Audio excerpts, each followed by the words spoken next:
Okay, friends, we are starting off this week with this really incredible story at the beginning of chapter 12. I just want to share a little bit about what sticks out to me in this story. I don't know if you have any pet peeves or things that you hate more than others. I have a big one, and it's feet. I cannot stand feet. So this story hits me in a really unique way. We're just going to talk about the first 3 verses. John has a couple of details that I think are really significant here. We're told it's 6 days before the Passover. Jesus is back in Bethany at this, picture it like a dinner party scene with all of the familiar characters that we've come to know. Mary, Martha, and Lazarus, these siblings that have huge reason to celebrate at this party. Their brother is back with them, having been raised from the dead, and they're celebrating with Jesus here in Bethany just before the Passover. And just picture the scene and picture, like, in your mind, what would be the most scandalous thing that could happen at this dinner party? Like, what would cause everyone there to just collectively gasp in surprise? That's exactly what happens at this party. Martha is busy serving just like she normally does. Lazarus is reclining at the table with Jesus.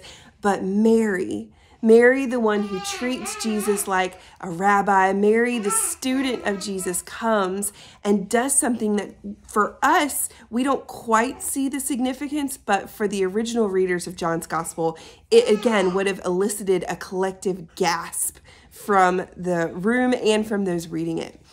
Picture her unbinding her hair, which would have been an act of scandalousness for the Hebrew culture. Women wore their hair up, and women who wore their hair down, it was a sign that they were of loose morals, if you will. You can read into that what you like.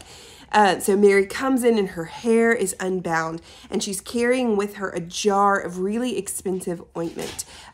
It's about 12 ounces, so you can compare it to a soda can.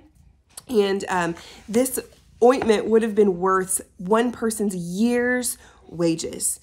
Just picture that for a second. A year's wages worth of ointment contained in this soda can sized thing. And what does she do with it? She dumps it on the feet of Jesus. And then she's going to take her unbound hair and rub all of it in, rub off the excess all over his feet. Now, this is scandalous for many reasons, one of which we've already talked about, but think about the feet.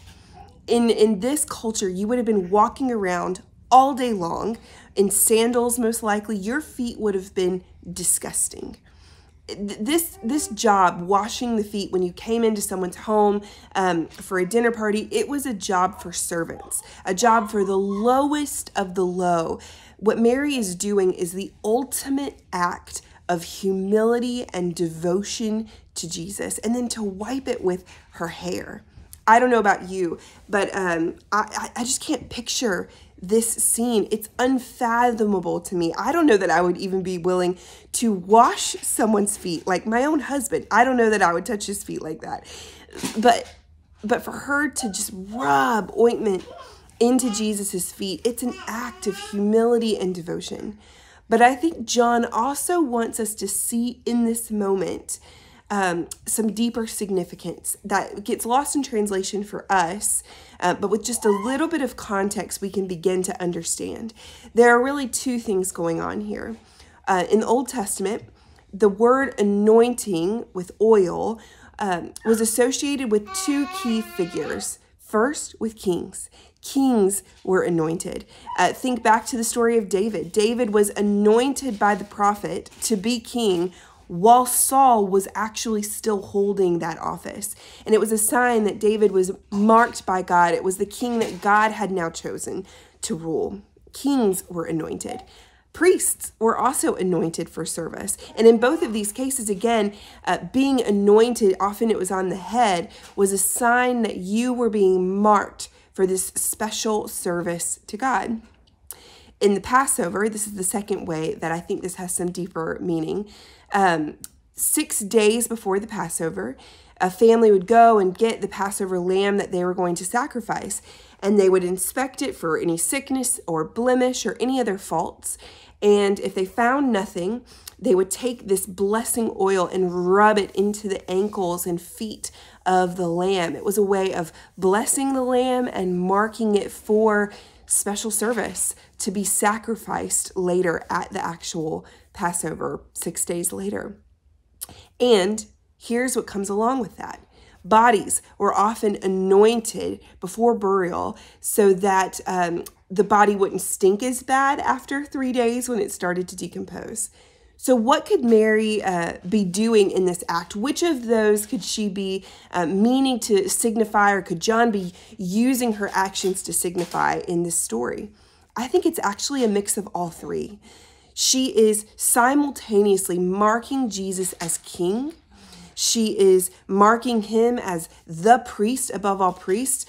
Contrasts Jesus to the high priest that we just witnessed in the Sanhedrin story. The pride of that story versus the humility of Jesus's followers here. I think we're meant to see Jesus as the true high priest and the true king.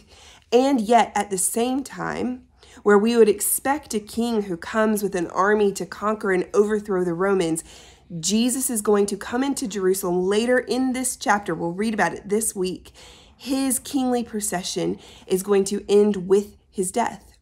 Jesus's anointing as king is actually the very same moment that he is being prepared for the moment of his death. That's the kind of king that Jesus is. And Jesus is the Passover lamb. He is being marked as the faultless one, the one free of blemish, who in 6 days' time will be sacrificed on behalf of the entire world, including all of those present at the dinner party. I think this is what we're meant to see in these actions. And my question for you is, who do you see yourself in the story? How would you have responded to this act of devotion? Picture yourself witnessing Mary doing this incredible thing. How would you have reacted? We're told, you'll read about it today, how some of the disciples react. But before you go too far down that road or judge any of these disciples too harshly, how would you react? What do you see happening in this story? And what are some of the ways you express your own devotion to Jesus? I hope this helps see just a little bit deeper what is going on in this story. This is an exciting week to read. We're really making a huge transition in the Gospel of John as Jesus now is being prepared for what's to come.